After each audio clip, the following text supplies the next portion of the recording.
I slipped my phone into my apron pocket for the third time in the last hour, willing it not to vibrate. Tyler had found my new number somehow.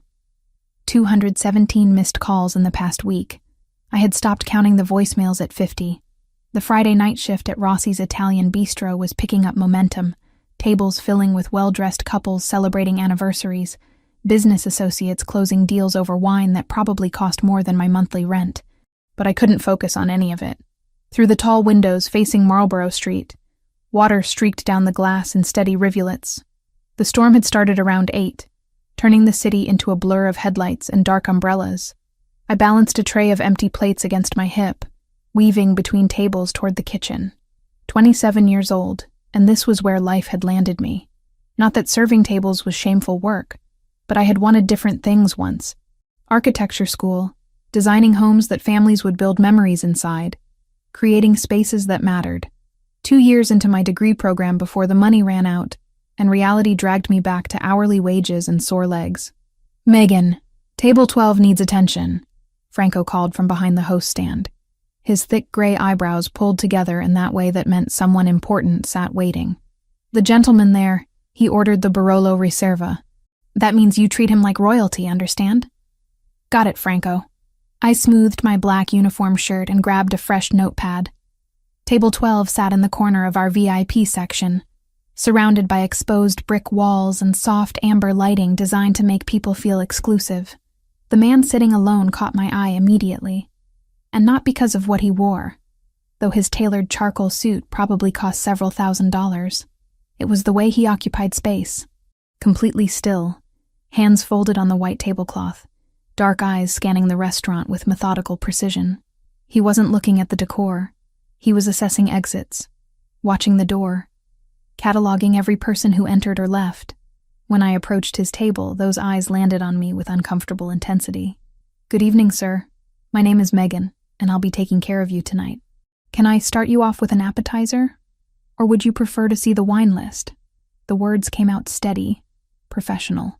Years of practice made polite service automatic even when my mind was elsewhere, calculating how many hours until I could go home and check if Tyler was parked outside my building again.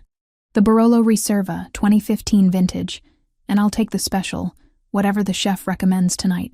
His voice was deep, controlled, with an accent I couldn't quite place. Italian, maybe. Or at least Italian-American. He didn't look at the menu I extended toward him. "Excellent choice. The special this evening is braised short rib with truffle risotto and roasted vegetables. I'll have that out for you shortly." I wrote down the order, even though I would remember it perfectly. Something about him made me want to appear busy, to have a reason to look away from that penetrating stare. "You seem distracted." It wasn't a question. He leaned back slightly, one hand moving to adjust the cuff of his shirt. No wedding ring, I noticed, but a watch that gleamed silver and expensive in the low light. Boyfriend troubles? The assumption startled me into honesty. Ex-boyfriend, actually. And yes, troubles would be an understatement. Why was I telling this stranger anything? But his tone had been curious, not invasive. Almost concerned. The dangerous kind of ex? He tilted his head slightly, studying my face like he was reading a language written there. The kind that doesn't understand what "leave me alone" means. I shouldn't be having this conversation. Franco would have my head if he saw me chatting instead of working. "I'm sorry, I should put your order in. The kitchen gets backed up if we wait too long." "Go ahead." He waved one hand in dismissal, but his eyes stayed on me a moment longer, before he turned his attention to the window. "And Megan, if it gets worse, there are solutions. Not all of them involve police and paperwork." I didn't know what to say to that, so I just nodded and hurried toward the kitchen. Something about the way he had said solutions made my skin prickle. Not threatening exactly, but certain. Like he knew things about problems and fixing them that most people didn't. The kitchen was chaos. Chefs calling out orders in Italian and English, steam rising from pots, the sharp smell of garlic and wine reductions filling the air. I clipped the order slip to the wheel and grabbed the Barolo from the wine storage. $250 for a single bottle. I tried not to think about how that would cover my cell phone bill and groceries for 2 weeks. When I returned to table 12 with the wine, the man was typing something on his phone with quick, efficient movements. He looked up when I approached, pocketing the device smoothly. "Your Barolo, sir. Would you like me to pour, or would you prefer to do it yourself?" "You pour. I trust you know how to handle expensive things." Again, that wasn't quite flirtation, but something else. A test, maybe. Seeing if I would react defensively or rise to the challenge. I uncorked the bottle with practiced ease and poured exactly the right amount, watching the dark red liquid swirl in the glass. "Enjoy. Your meal will be ready in about 15 minutes. 3 more tables needed clearing. 2 couples wanted dessert menus, and a businessman at table 6 was getting increasingly loud and difficult with my coworker Jessica." I moved through the rhythm of service, refilling water glasses, taking orders, delivering plates. But I couldn't completely shake the awareness that the man at table 12 was still watching. Not constantly, not in a way that felt predatory like Tyler's stares had been. But periodically his gaze would find me across the restaurant, track my movements for a few seconds, then return to his wine or his phone. My own phone buzzed in my pocket. I already knew who it was before I looked. "Tyler." The message preview made my stomach clench. "I know where you work now. We need to talk. I'm coming to see you." No. He couldn't. Not here. Not at work where I had to stay professional and couldn't run. I turned toward the window, scanning the street beyond the rain-soaked glass. And there he was, standing across the street under the awning of a closed shop, staring directly at the restaurant. Directly at me. Tyler's blonde hair was plastered to his forehead from the rain, his jacket soaked through, but he didn't move. Just stood there like some kind of terrible statue, hands shoved in his pockets, eyes locked on the windows. Panic squeezed my chest. How long had he been there? How had he found me? I changed my number, moved apartments, took every precaution I could afford. But Tyler always found ways, always managed to show up, to invade my space, to make it clear that he considered me his regardless of what I wanted. I was heading back toward the kitchen with a tray of dirty dishes when I saw him start crossing the street. Rain and headlights created a surreal backdrop as he wove between cars, his movements deliberate. Coming here. Coming inside. Oh God. He was actually going to walk into the restaurant and cause a scene, and probably get me fired because Franco had a strict policy about personal drama, interfering with service. The tray slipped. I tried to catch it, overcorrected, and watched in horror as 4 plates, 3 wine glasses, and an entire collection of silverware went crashing to the marble floor. The noise cut through the restaurant like a gunshot. Conversation stopped, heads turned. And I just stood there, frozen, staring at the wreckage at my feet, while through the window I could see Tyler reaching for the restaurant's front door. "Megan!" Franco was already moving toward me, concern and irritation warring on his face. "What happened? Are you all right?" I couldn't answer, couldn't move. Tyler pushed through the door, rain dripping from his clothes onto the expensive tile of Rossi's entrance. His eyes found mine immediately and he smiled. That same smile that used to make me feel special, that now only filled me with dread. He started walking toward me, weaving between tables, ignoring Franco's protests about reservations and proper seating. "Megan, baby, we need to talk. You can't keep ignoring me like this. We're meant to be together, you know that." His voice carried across the quiet restaurant. Other diners were staring now, some curious, others uncomfortable with the brewing confrontation. "Sir, you need to leave." Franco stepped between us, but Tyler just pushed past him. Not violently, but with enough force to make Franco stumble. My manager was 53, soft around the middle from sampling too much of his own restaurant's cooking. He wasn't going to stop Tyler. I backed up a step, then another, broken plates crunching under my shoes. Tyler kept coming. "I'm not leaving without you. You think you can just move and change your number and I'll forget about you? About us? That's not how this works." Someone stood up. The movement was so fluid and controlled that it barely registered, until suddenly there was a body between me and Tyler, the man from table 12. Up close, he was taller than I had realized, at least 6 feet, with the kind of build that came from actual work rather than gym memberships. His dark hair was cut short, styled back from a face that could have been carved from stone, all sharp angles and controlled expression. "The lady dropped her tray because she saw you." His voice was quiet, conversational even, but it cut through Tyler's momentum like a blade. "She's afraid of you." That means you need to leave. Now. Tyler blinked, confused by this new obstacle. Who the hell are you? This doesn't concern you. This is between me and my girlfriend. Ex-girlfriend, I managed to say, my voice thin but audible. We broke up 4 months ago, Tyler. You need to accept that. I'm not accepting anything. Tyler tried to step around the stranger, but the man shifted smoothly, blocking his path again. Look, buddy, I don't know who you think you are, but you need to mind your own business before you get hurt. The stranger smiled. It was not a pleasant expression. Go to my car, he said over his shoulder to me, his eyes never leaving Tyler's face. Black Audi, parked directly in front. I'll handle this. What? Who are you? I looked at Franco, at the other staff members who had stopped working to watch, at Tyler whose face was reddening with anger. I don't understand. The solution to your problem. The stranger reached into his jacket pocket. For one terrible second I thought he was pulling a weapon, but instead he withdrew a set of car keys and tossed them to me without looking. I caught them on instinct. Go, now. Something in his tone made my body move before my brain caught up.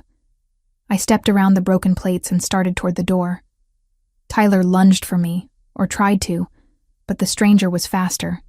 His hand shot out, gripping Tyler's shoulder with enough force to stop him completely. I heard Tyler grunt in pain. She's leaving. You're not following. The stranger's voice dropped even lower, deadly quiet. Touch her again, and it's the last thing you do. I should have stayed. Should have called the police. Done something rational and legal. But fear and exhaustion, and 4 months of being hunted made me run instead. I pushed through Rossi's front door into the rain, spotted the black Audi immediately, and fumbled with the key fob until it clicked unlocked. The interior smelled like leather and cedar. Expensive. Safe.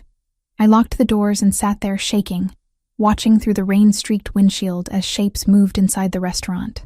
Less than 2 minutes later, the stranger emerged, dragging Tyler behind him. But not through the front door. They came from the side alley, the one where Rossi's kept the dumpsters and had the staff exit. Tyler's face was already bruising, blood running from his nose to mix with the rain. He stumbled, and the stranger hauled him upright with casual strength, saying something I couldn't hear. Then he threw Tyler into the alley properly, out of sight from the street, and followed. I sat in that car for 7 minutes that felt like 7 hours. When the stranger finally came back, there was a small stain of blood on his white shirt cuff, barely visible. He opened the driver's door and slid inside, running one hand through his wet hair. Your problem has been handled. Permanently. He started the engine without looking at me. Tyler Grant won't bother you again. He's currently in the back of a van with associates of mine who are explaining the consequences of stalking. By tomorrow he'll be on a flight to Seattle with clear understanding that returning to this city would be a terminal mistake. What did you do to him? My voice came out hoarse. Nothing he didn't deserve. Nothing he won't recover from. Now he did look at me. Dark brown eyes unreadable in the dim light. My name is Anthony Valentasi, and you're going to tell me your address so I can take you home. Anthony noticed something was wrong before I even knew it myself. Later, he would tell me that he had been watching since I served his wine. Not because I was beautiful or interesting, though he claimed both those things eventually, but because he recognized the signs, the constant checking of exits, the tension in my shoulders every time the door opened, the way my hand kept drifting to my phone like it was a weapon or a lifeline. He said he had learned to read fear, the way other people read books, and that mine was written across my face in a language he understood too well. When the tray slipped from my hands and ceramic shattered across Rossi's expensive marble floor, Anthony was already standing. I was still frozen, staring through the window at Tyler pushing through the rain toward the restaurant entrance. But Anthony had assessed the situation in the span of a heartbeat. The man dripping wet on the sidewalk. My paralyzed terror. The trajectory of the threat. Tyler burst through the front door, trailing water and bringing the smell of rain and cologne that I used to find attractive, but now made my stomach turn. His eyes locked onto me immediately, ignoring Franco's protests about needing a reservation, about proper protocol. He pushed past my manager with the casual dismissal of someone who had never been told no in a way that mattered. Franco stumbled back a step, his face flushing with anger and embarrassment, but he was 53 years old and soft in the middle from years of sampling his own restaurant's food. He wasn't going to physically stop anyone, Megan, baby, we need to talk. Tyler's voice carried across the dining room, drawing stares from couples who had paid good money for a romantic evening that didn't include watching someone's ex-boyfriend crash through social boundaries like they were made of tissue paper. You can't keep ignoring me like this. We're meant to be together, you know that. We're perfect together. I backed up, broken plates crunching under my shoes. My mouth opened, but no sound came out. 4 months of this. 4 months of blocking numbers, changing locks, moving apartments, looking over my shoulder every time I left work.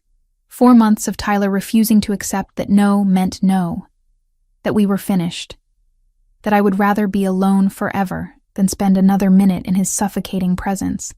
Sir, you need to leave. Now. Franco tried again, positioning himself between us, but Tyler just shoved him aside. Not violently enough to knock him down, but with enough force to make it clear that Franco was an obstacle, not an authority. I'm not leaving without you. Tyler's face was red now, rainwater dripping from his hair onto the collar of his jacket. You think you can just move and change your number and I'll forget about you? About us? That's not how this works, Megan. You're mine. You've always been mine. Then Anthony was there. I hadn't seen him move, but suddenly he occupied the space between Tyler and me, like a wall made of expensive fabric and controlled violence. Up close, he was taller than I had estimated, at least 6 feet with the kind of build that came from actual work, rather than gym memberships designed to produce aesthetically pleasing muscles. His suit fit perfectly across his shoulders, tailored to accommodate the breadth of him without appearing bulky. The lady dropped her tray because she saw you. Anthony's voice was quiet, almost conversational, but it cut through Tyler's momentum like a blade through water. She's afraid of you. That means you need to leave. Now. Tyler blinked, his anger redirecting toward this new obstacle. Who the hell are you? This doesn't concern you. This is between me and my girlfriend. Ex-girlfriend. I found my voice finally, thin and shaking but audible. We broke up 4 months ago, Tyler. You need to accept that and leave me alone. I'm not accepting anything. Tyler tried to step around Anthony, reaching for my arm. We're going to talk about this like adults, Megan. We're going to fix this. Anthony moved faster than someone his size should have been able to move. His hand shot out, gripping Tyler's wrist hard enough that I saw Tyler wince, his fingers releasing their reaching gesture. You're not listening, Anthony said, his tone still conversational, still quiet, but with an edge now that made the hair on the back of my neck stand up. She said no. That's the end of the conversation. Look, buddy, I don't know who you think you are, but you need to mind your own business before you get hurt. Tyler tried to yank his arm free, but Anthony's grip didn't budge. This is between me and Megan. We have history. We have a relationship. You're nobody. Anthony smiled. It wasn't a kind expression. It was the smile of a predator who had just been given permission to do what it wanted to do anyway. He released Tyler's wrist and pulled something from his pocket. For a terrible second, I thought it was a gun. But it was just car keys. He tossed them over his shoulder to me without looking, trusting that I would catch them. I did, on instinct. Go to my car, he said, still not taking his eyes off Tyler. Black Audi, parked directly in front. I'll handle this. What? I don't understand. Who are you? The questions tumbled out of me while my hands clutched his keys, hard enough that the metal bit into my palm. The solution to your problem. He tilted his head slightly, studying Tyler the way a scientist might study a particularly interesting insect. Go, now. Something in his voice made my body move before my brain could catch up and analyze the situation. I stepped around the broken plates, around Franco, who was watching everything with wide eyes, around the other diners who had their phones out recording this drama for their social media feeds. I pushed through Rossi's heavy front door into the rain, got soaked in the 3 seconds it took to reach the Audi, and fumbled with the key fob until the locks clicked open. The interior smelled like leather and cedar, expensive and masculine. I locked the doors and sat there shaking, watching through the rain-distorted windshield as shapes moved inside the restaurant. Anthony was talking to Tyler. Tyler was gesturing angrily. Then Anthony gripped Tyler's shoulder and Tyler's mouth opened in what might have been a shout or a gasp of pain. I couldn't tell which. They didn't come out the front door. That registered slowly through my panic. Anthony was walking Tyler somewhere else, out of sight from the main dining room. Toward the side alley where Rossi's kept the dumpsters and had the employee exit. I leaned forward, trying to see, but the angle was wrong, and the rain made everything blurry. 7 minutes. I counted them on my phone, watching the numbers change while my heart hammered against my ribs. What was happening in that alley? What was Anthony doing to Tyler? Should I call the police? But what would I say? A stranger was beating up my stalker ex-boyfriend in defense of me? Would they even care? Would it make things worse? Then Anthony emerged from the side alley alone. There was a small stain on his white shirt cuff, dark against the fabric. Blood, probably. His hair was wet from the rain, but otherwise he looked completely composed, like he had just stepped out for a casual conversation, rather than whatever violence had occurred in that alley.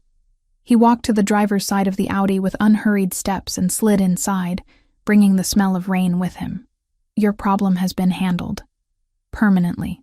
He started the engine without looking at me, adjusting the heat controls with practiced ease. Tyler Grant won't bother you again. He's currently in the back of a van with associates of mine who are explaining the consequences of stalking. By tomorrow morning, he'll be on a flight to Seattle, with clear understanding that returning to the city would be a terminal mistake for him. What did you do to him? My voice came out hoarse, barely above a whisper. Nothing he didn't deserve. Nothing he won't recover from. Now Anthony did look at me. Those dark brown eyes unreadable in the dim light from the dashboard. Broken nose. Possibly cracked ribs. Definitely bruised pride. He'll heal, but he'll remember what happens when he ignores boundaries. My people are very good at making lasting impressions. Your people. I repeated the words slowly, processing their implications. Who are you?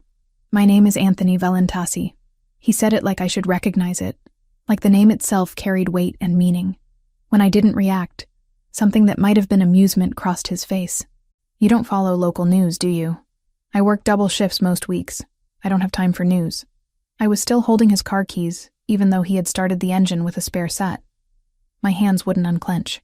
Are you going to tell me your address? Or am I driving in circles until you feel safe enough to share it? The question jolted me back to reality. I was in a car with a man I didn't know.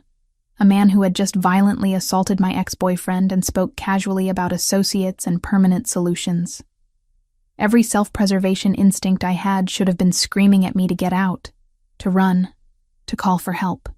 But Tyler's face flashed through my mind, the obsessive certainty in his eyes when he said I was his, the 4 months of fear and violation of my privacy.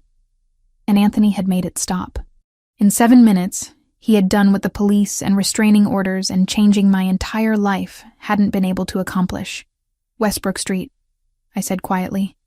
The apartments above the laundromat. Number 3B. Anthony pulled away from the curb smoothly, navigating the rain-slicked streets with the confidence of someone who knew this city intimately. We drove in silence for the first 5 minutes.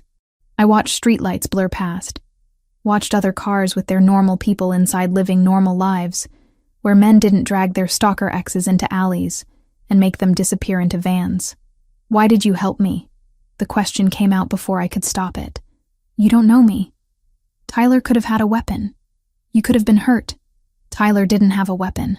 I checked his waistband and jacket pockets while I was restraining him. Anthony took a turn without using his signal, cutting smoothly through traffic. And I helped because I recognized the fear on your face. I've seen it before. On someone I cared about. Someone I failed to protect. Something in his voice made me look at him properly instead of just stealing glances. His jaw was tight, his hands gripping the steering wheel with more force than the easy driving required. This wasn't just about me. This was about something personal, something painful. Who? I asked softly. For a long moment I thought he wouldn't answer.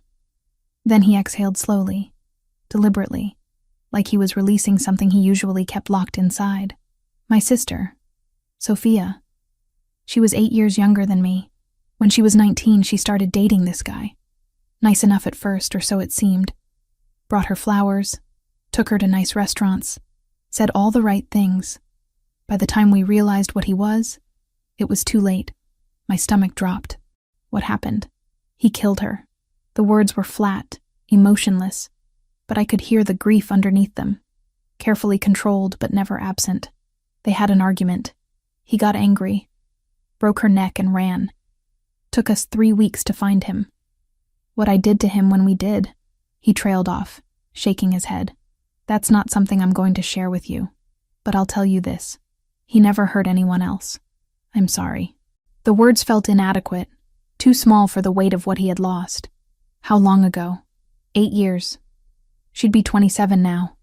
Your age, I'd guess. He glanced at me briefly before returning his attention to the road. Every time I see that look, the one you had when Tyler walked in, I see Sophia. Trapped, scared, knowing something is wrong but not knowing how to fix it. So I fix it. When I can. How I can. We were quiet again. But it felt different now. Less like the silence of strangers, and more like the silence of two people who understood pain in ways they wished they didn't. Anthony took another turn, and I recognized the neighborhood. 2 more blocks to my building. You said your name was Valentasi. I turned the name over in my mind, trying to place it. Franco at the restaurant. He acted like he knew you. Like he was afraid of you. Why? Franco owes favors to my family. When his youngest son needed surgery 3 years ago, the insurance company denied coverage. Said it was experimental treatment, not medically necessary. The boy was dying. My family covered the cost of the surgery and the hospital stay. In return, Franco provides certain services when we need them. Services. I tested the word. Like what? Like discretion. Like information about who comes into his restaurant and what they discuss. Like allowing me to use his establishment for meetings that require neutral ground. Anthony pulled up in front of my building, an old converted house that had been chopped into 4 apartments, each more cramped than the last. Franco is a good man.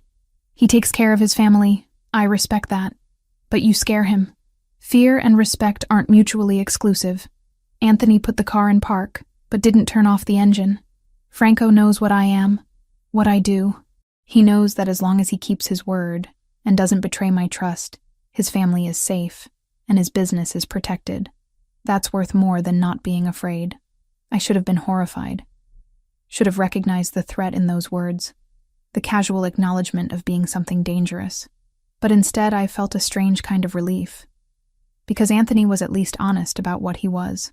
Tyler had pretended to be sweet and loving, right up until the moment he wasn't. Anthony wore his danger on the surface where I could see it and make informed decisions. I need your number. He pulled out his phone, a sleek device that probably cost more than my monthly rent. Not for anything inappropriate, but I need you to be able to contact me if Tyler tries to reach out again, or if anyone else bothers you. Permanent solutions only work as long as the person believes the consequences. Sometimes people need reminders. I hesitated, then rattled off my number. He entered it into his contacts, saving it simply as Megan. Seeing my name in his phone felt intimate in a way I hadn't expected. If you need anything else, he continued, pocketing the phone. Mention my name to Franco. He'll know how to reach me. And if you want to change shifts or take time off from work after tonight, just tell him I approved it. He won't argue. Because you own the restaurant? Because I own the building the restaurant is in. And Franco knows that his lease renewal depends on my goodwill. He said it matter-of-factly, without pride or shame. That's how this works. Everything connects to everything else. Power is just understanding which threads to pull. I sat there for a moment longer, hand on the door handle, trying to process everything that had happened in the last hour. I had gone from normal Friday night shift to having my stalker ex violently removed by a man who was either a criminal or something close to it. A man who now had my phone number and expected me to call him if I needed help. It was insane. All of it was completely insane. Thank you, I said finally. Because despite the insanity, Anthony had done what no one else had been willing or able to do. For Tyler. For fixing it. You don't have to thank me. He was looking straight ahead through the windshield at my building, at the flickering streetlight that the landlord kept promising to fix. But you're welcome anyway. Be careful, Megan, and call me if anything changes. I got out into the rain, handed his keys through the window, and watched him drive away. The Audi's taillights disappeared around the corner, and I stood there getting soaked, wondering what I had just gotten myself into, wondering if the cure for Tyler was going to turn out to be worse than the disease, wondering why part of me hoped Anthony would call, even though I knew he probably wouldn't. He had played hero tonight, fixed my problem out of guilt and memory and his own demons. That didn't mean he wanted anything more from me than the satisfaction of saving someone when he hadn't been able to save his sister. I climbed the stairs to my apartment, unlocked 3 separate locks that had never made me feel safe, and collapsed onto my secondhand couch. My phone buzzed. For a terrible second, I thought it was Tyler. That whatever Anthony had done hadn't worked, that I was right back where I started. But it was a text from an unknown number. Locked your door? Good. Sleep well. You're safe now. Anthony. He was making sure I had gotten inside okay. Making sure I was following basic security. It should have felt invasive. This strange man checking up on me. Instead, it felt like someone actually cared whether I lived or died. And I hadn't felt that way in longer than I wanted to admit. I texted back a simple, "Thank you," and went to bed with my phone clutched in my hand, waiting for Tyler to call and prove that permanent solutions were never really permanent. But he didn't call. Not that night. Not the next day. Not the day after that. For the first time in 4 months, my phone stayed silent in all the right ways, and I started to believe that maybe, just maybe, I could stop looking over my shoulder. The Audi's leather seats embraced me like expensive furniture I had no right to be sitting on. Anthony pulled away from my building smoothly, his movements practiced and confident as he navigated the dark streets. Streetlights cast orange halos through the water streaming down the windshield, turning the city into an impressionist painting. I clutched my wet uniform shirt, suddenly aware that I was dripping all over this pristine interior that probably cost more to detail than I made in a month. For the first 5 minutes, neither of us spoke. Anthony's attention stayed fixed on the road, hands positioned at 10 and 2 on the steering wheel like someone who had taken defensive driving courses seriously. His jaw was set, profile sharp against the passing lights. Every few seconds, his eyes would flick to the rearview mirror, checking behind us with the kind of vigilance that suggested paranoia or professional necessity. Maybe both. I watched the city scroll past. Familiar streets I walked every day looked different from inside this car, like I was seeing them from another dimension where people didn't worry about rent or abusive exes, or whether their manager would fire them for causing a scene during the dinner rush. My phone sat silent in my lap. No buzzing, no calls, no text messages saying, "We need to talk," or "I saw you leave with him," or any of the 100 variations Tyler had sent over the past 4 months.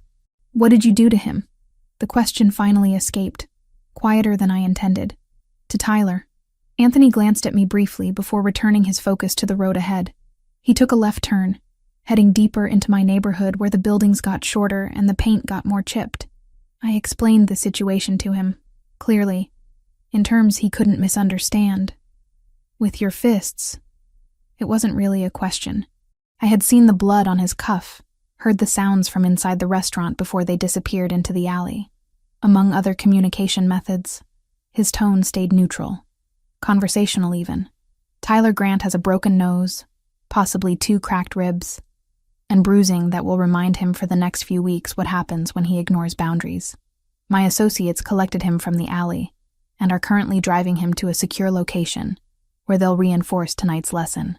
Tomorrow morning, he'll be put on a flight to Seattle.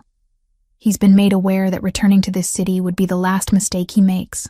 The casual way he described violence should have terrified me. Maybe it did. Somewhere underneath the exhaustion and relief. But mostly what I felt was a bone-deep gratitude that someone had finally taken Tyler seriously, had treated him like the threat he was, instead of dismissing my fear as dramatic overreaction. Why? I turned in my seat to look at him properly. Why would you do that for a stranger? You could have been hurt. He could have had a knife or a gun. You could have just called the police and let them handle it. The police would have filed a report and told you to get a restraining order, which you probably already have. He said it with the certainty of someone who knew how these situations typically played out. Restraining orders are pieces of paper. They don't stop determined men. They just make victims feel like the system is protecting them when it's not. I tried getting one. The admission felt like failure, even though I knew it wasn't my fault. 3 months ago, the judge said Tyler hadn't made any specific threats, hadn't committed any acts of violence. Following me wasn't illegal. Calling wasn't illegal as long as he wasn't threatening. Showing up at my work wasn't illegal because it's a public place. Everything he did walked the line just carefully enough that legally he was protected and I wasn't. Anthony's hands tightened on the steering wheel, knuckles going white for a moment, before he deliberately relaxed them. The law is useful for many things. Protecting women from men like Tyler isn't one of them. Not until after those men have already done something violent. By then, it's too late. That sounds like experience talking. He was quiet for so long I thought he wouldn't respond. We passed 3 more blocks, turned onto Westbrook Street, where my building waited with its flickering streetlight and cracked sidewalk. Then he pulled over to the curb, but didn't put the car in park, engine still running while he stared straight ahead through the windshield. I had a sister. His voice had changed, gone softer, but also harder somehow, like he was forcing the words through a throat that didn't want to release them. Sophia, 8 years younger than me. When I was 26 and building my business, she was 18 and thought she was in love. My chest tightened. I already knew where this was going. Could hear the past tense in how he spoke about her. Could see the grief etched into the tense line of his shoulders. His name was David Mercado. Seemed like a decent guy at first. Brought her flowers, took her to nice restaurants, said all the right things about respecting her and wanting to build a future together. By the time any of us realized what he really was, Sophia was already trapped. Anthony's jaw clenched, released, clenched again. He isolated her from her friends, convinced her that our family didn't understand their relationship, made her dependent on him emotionally and financially. The classic pattern, but we didn't see it happening. Or I didn't. I was too busy with work, with establishing territory, with all the things I thought were important. I didn't say anything. Sometimes the kindest thing you can offer someone is silence to fill however they need to. She tried to leave him, 3 times that I know of. Each time he'd show up wherever she was staying, crying and apologizing and promising to change. Each time she believed him, because she was 19, and wanted to believe that love could fix broken people. His voice had gone flat now, emotionless in the way that meant he was feeling too much to let any of it show. The 4th time she tried to leave, he killed her. They had an argument in his apartment. He pushed her. She fell wrong, broke her neck on the corner of a table. Oh, God. The words came out breathless. Anthony, I'm so sorry. He ran. Disappeared for 3 weeks while we searched every corner of the city and the surrounding counties. Eventually we found him in a motel 2 states away, drunk and feeling sorry for himself. Anthony's lips curved into something that wasn't quite a smile, more like baring teeth. What I did to him isn't something I'm going to describe to you, but I'll tell you this. David Mercado never hurt another woman. He never got the chance. I sat with that information, with the implications of what he was telling me without saying directly. Anthony had killed Sophia's murderer, or done something close to it. The man sitting next to me in this expensive car, who had bought wine that cost more than my grocery budget and spoke with educated articulation, was someone who had taken another person's life with his own hands. How old was she? I asked quietly. When she died. 19. She should be 27 now. Your age, if I'm guessing right. He finally turned to look at me. Dark brown eyes searching my face for something.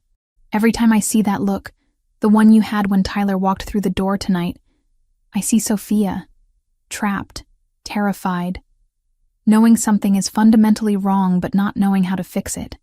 So I fix it when I can, however I can. It doesn't bring her back, doesn't make up for failing to protect her when she needed me. But it's what I can do. Understanding settled over me like a heavy blanket. This wasn't about me at all, or not primarily. I was a stand-in for the sister he couldn't save, a second chance to do what he wished he had done 8 years ago. It should have felt impersonal, like being cast in someone else's unresolved trauma. Instead, it felt painfully honest. This man admitting his motivations without trying to dress them up as pure altruism. Thank you for telling me. I reached across the console and touched his arm gently, briefly. About Sophia, and I'm sorry that happened to her. To your family. That's not something anyone should have to live through. No, it's not.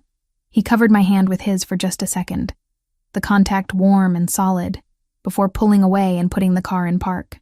But we live through what we have to, And then we make sure other people don't have to live through the same things if we can prevent it. We sat there for a moment in comfortable quiet that felt strange, given we had only met 2 hours ago. But trauma had a way of fast-forwarding connections, of stripping away the usual layers of polite small talk and forcing intimacy, whether you were ready for it or not. Tell me about you. Anthony shifted in his seat to face me more directly. Franco said you've worked at Rossi's for about a year. What were you doing before that? Trying to finish school. The words came easier than I expected. Maybe because he had shared something so personal, I felt safe doing the same. I was studying architecture. Made it through 2 years before the money ran out and I had to drop out. Architecture? He said it like he was tasting the word, considering it. That's specific. Not many people know what they want to study that clearly. I've always loved buildings. The way spaces are designed, how they make you feel when you walk into them. Good architecture is like a conversation between the structure and the people inside it. I could hear my own voice warming up, slipping into the passion I used to feel before financial reality crushed it. I wanted to design homes. Not mansions for rich people, just normal houses that families could actually afford. Places where kids would grow up and remember feeling safe and happy. Why did you have to stop? He leaned back against the driver's door, giving me his full attention in a way that felt both intense and strangely comfortable. My parents divorced when I was 15. Dad left and never looked back. Didn't pay child support. Didn't call on birthdays. Just erased us from his life like we were a bad investment he needed to write off. The bitterness in my voice surprised me. I thought I had moved past that particular wound. Mom did her best, but one income isn't enough when you're raising a kid in this city. I worked through high school, saved everything I could, got into the architecture program on partial scholarship. But scholarships don't cover living expenses or books or all the software you need for design work. So you worked while studying. 3 jobs at one point, barely slept. My grades started slipping halfway through sophomore year because I was too exhausted to focus in class. Then Mom got sick, needed surgery, and the medical bills ate through what little savings we had. I took a semester off to work full-time. That semester turned into a year. The year turned into 2. Now here I am, 27 years old, serving pasta to people who probably spend more on one meal than I make in a week. I hadn't meant to sound so bitter. Hadn't meant to dump my entire sob story on a stranger who had already done more than enough by removing Tyler from my life. But Anthony just nodded like he understood, like he didn't judge me for the circumstances that had derailed my plans. You still draw? He asked. Design things? Even if you're not in school? Sometimes. On my phone mostly. Or in notebooks when I can afford them. It's not the same as having proper software and the time to really develop ideas. But it keeps the skills from getting too rusty. I shrugged, not sure what good it does at this point. I'm never going to have the money to go back to school. Even if I saved every extra dollar, it would take years to afford even one semester. You could take out loans and add to the debt I already have from the first 2 years. No thank you. I'd rather work as a waitress forever than spend the next 20 years drowning in payments I can't afford. Anthony studied me with that intense focus he had, like he was cataloging information and filing it away for later use. There are other options. Connections. People who owe favors. Ways to get things done that don't involve traditional channels. I don't want charity. The words came out sharper than I intended. Sorry, that's not directed at you. I just mean, I need to do this myself, if I do it at all. Otherwise it doesn't count. I understand, and somehow I believe that he did. Pride is important. Self-reliance is important. But accepting help when it's offered isn't weakness. It's strategy.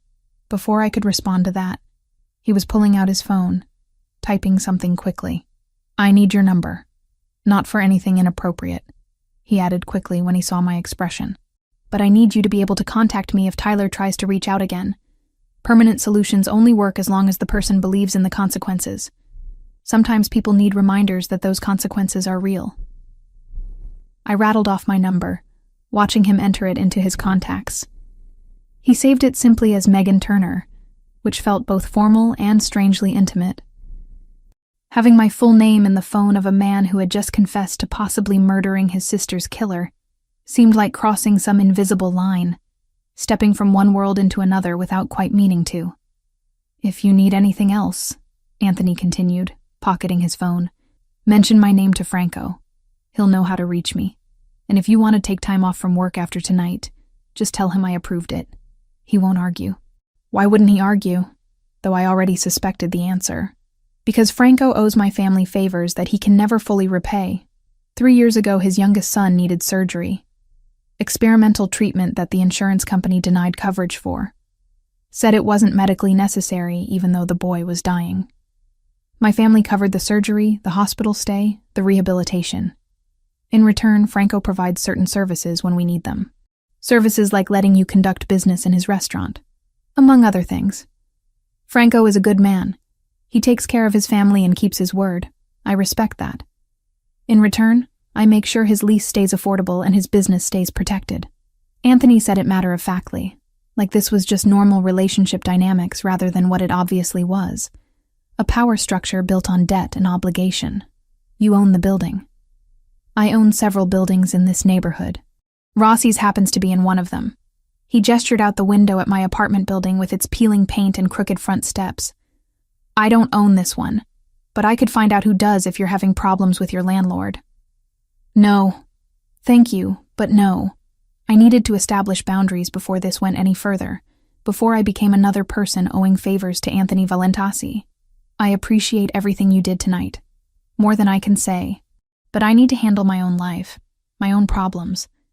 Tyler was different because I couldn't fix that myself. But I can manage my landlord and my job and everything else." Instead of looking offended, Anthony smiled slightly. "Good. People who can't stand up for themselves bore me. People who insist on trying even when they're drowning are more interesting." He reached across and opened my door from the inside, the latch clicking smoothly. "Go inside. Lock your doors. All of them. And Megan? Yes? If Tyler contacts you, don't respond. Don't engage. Just forward whatever he sends to me and I'll handle it. Men like him see any response, even telling them to go away, as encouragement, as proof that they still matter to you, still occupy space in your thoughts. Silence is more powerful than anger." I nodded, climbing out into air that felt cold after the warmth of the car. My uniform was still damp, clinging uncomfortably as I stood on the sidewalk. "Thank you. For everything.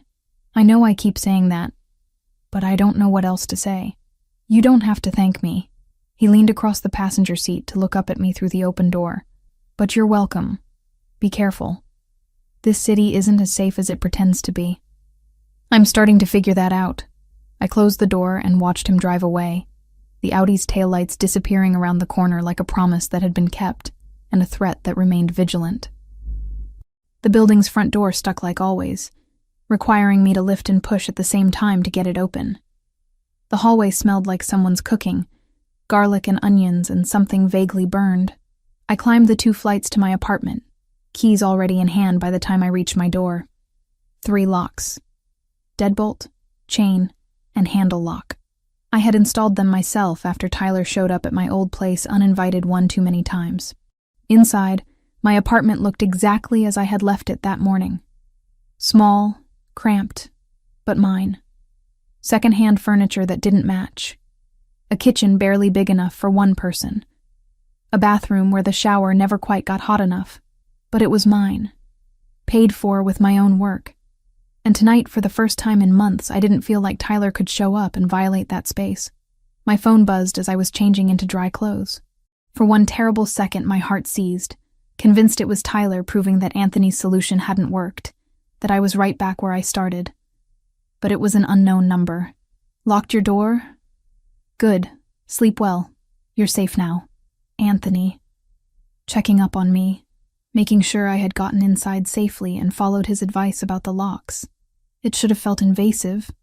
This man I barely knew monitoring my movements. Instead, it felt like someone actually cared whether I lived or died, which was a sensation I hadn't experienced in longer than I wanted to admit. I texted back, "Thank you." I did. All 3 locks. His response came seconds later. 3? Smart. Most people only have 1. Get some rest.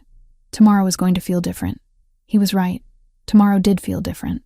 I woke up Sunday morning and reached for my phone out of habit, bracing myself for the flood of messages and missed calls that had become my new normal over the past 4 months.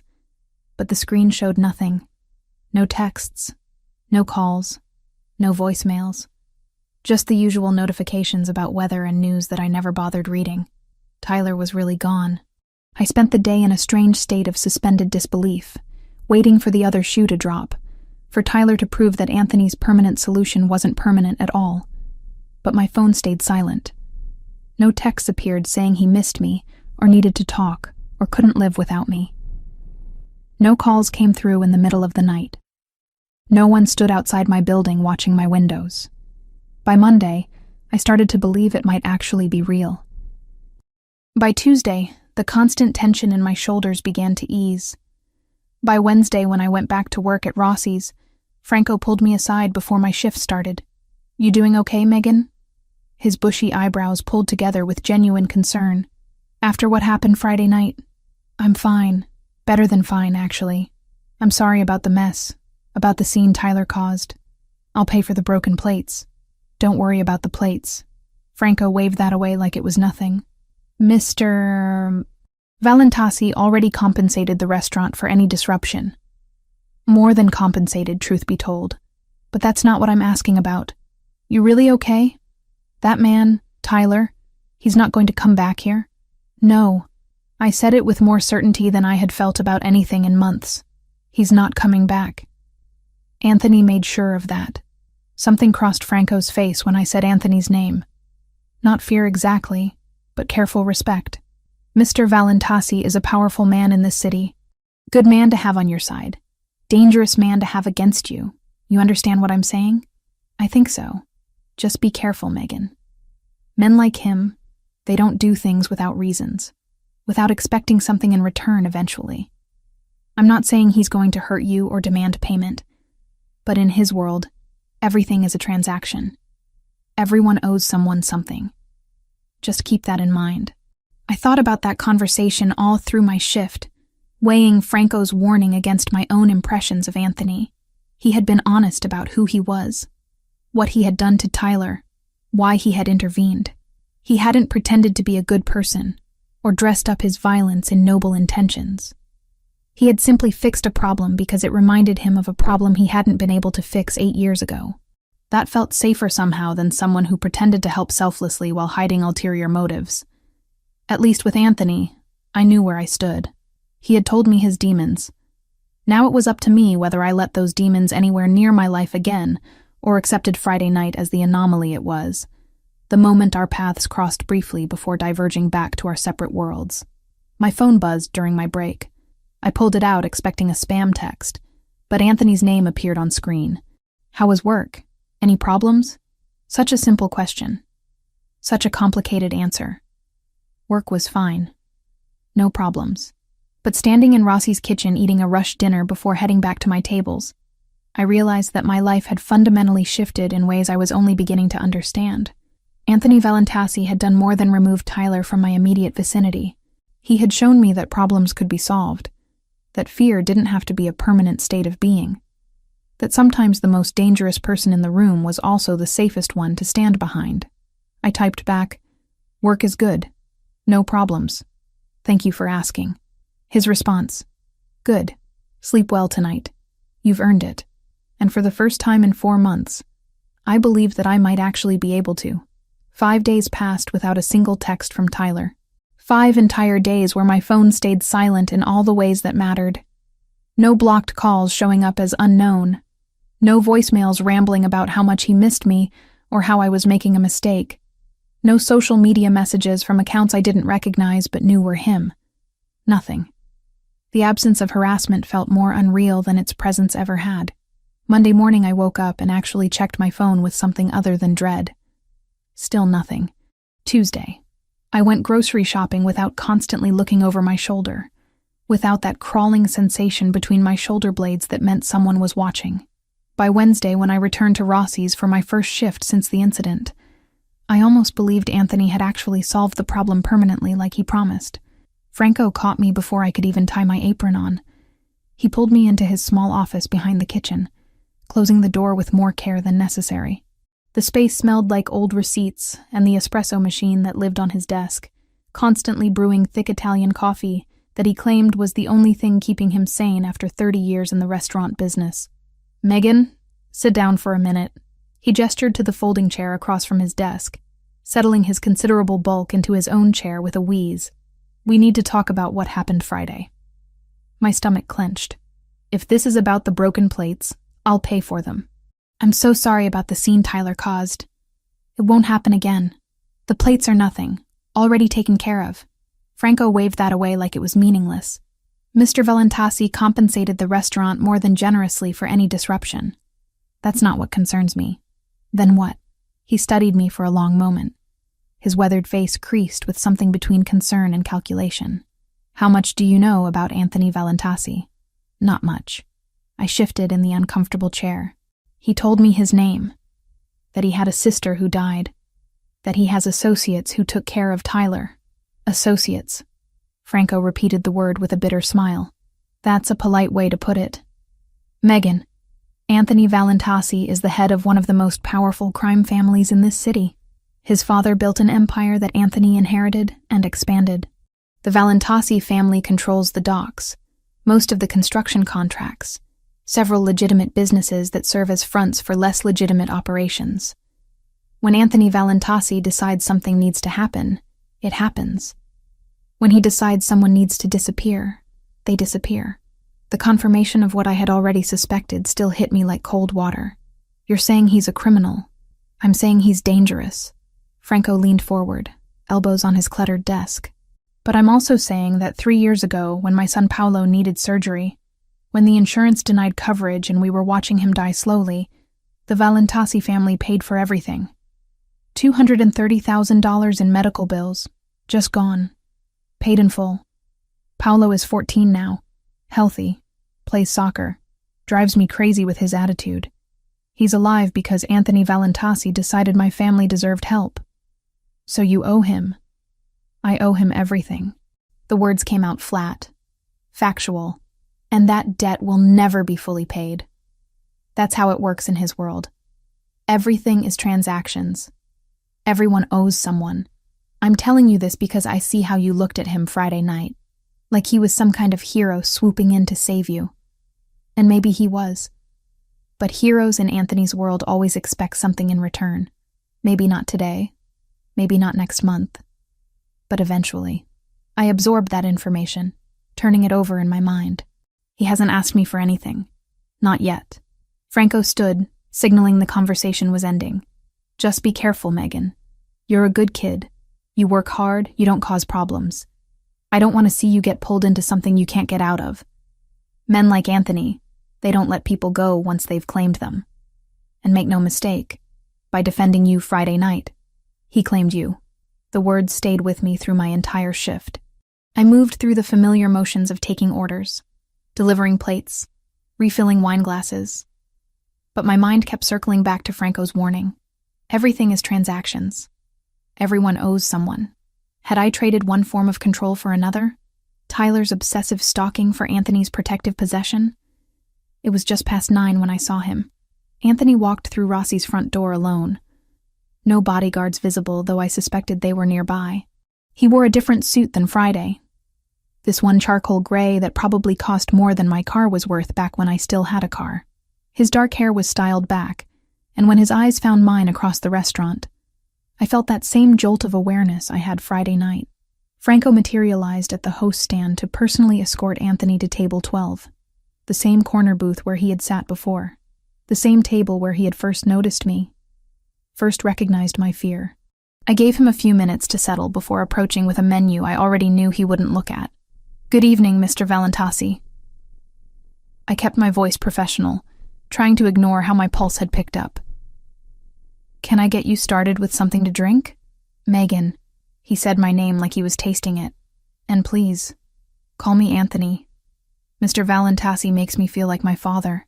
His eyes scanned my face with that same intensity from before. "How have you been? Any problems?" "No problems. Actually, it's been the quietest few days I've had in months." I set the menu down even though he wasn't looking at it. Thank you for that. I told you it was handled. He leaned back, completely relaxed in a way that suggested he was comfortable everywhere.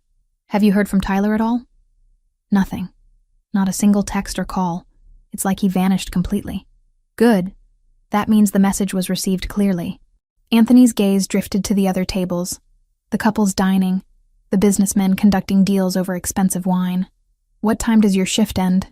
The question caught me off guard. 11. We close at 10:30, but cleanup takes about half an hour. Why?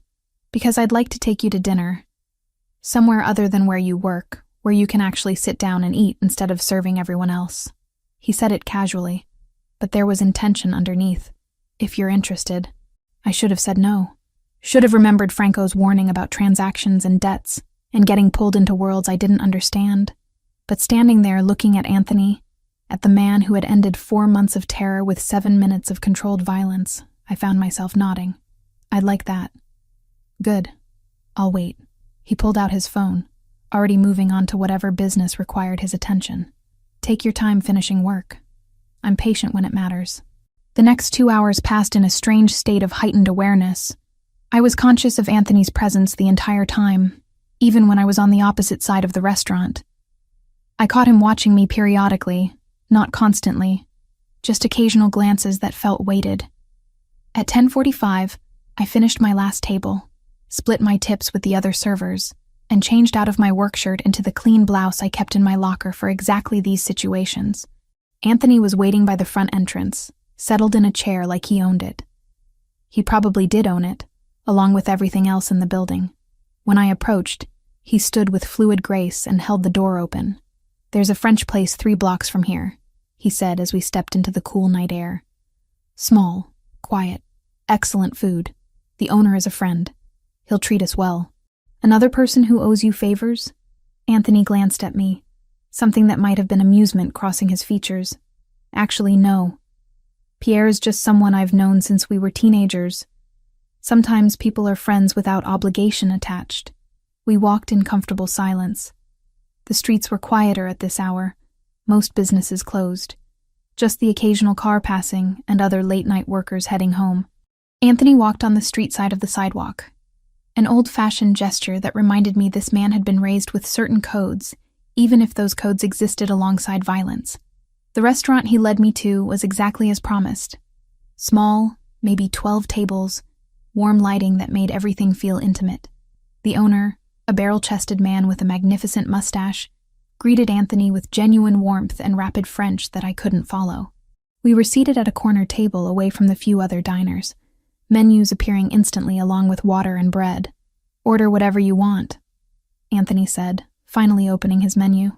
Pierre's coq au vin is exceptional, but everything here is worth trying. This is too much. I looked at the prices.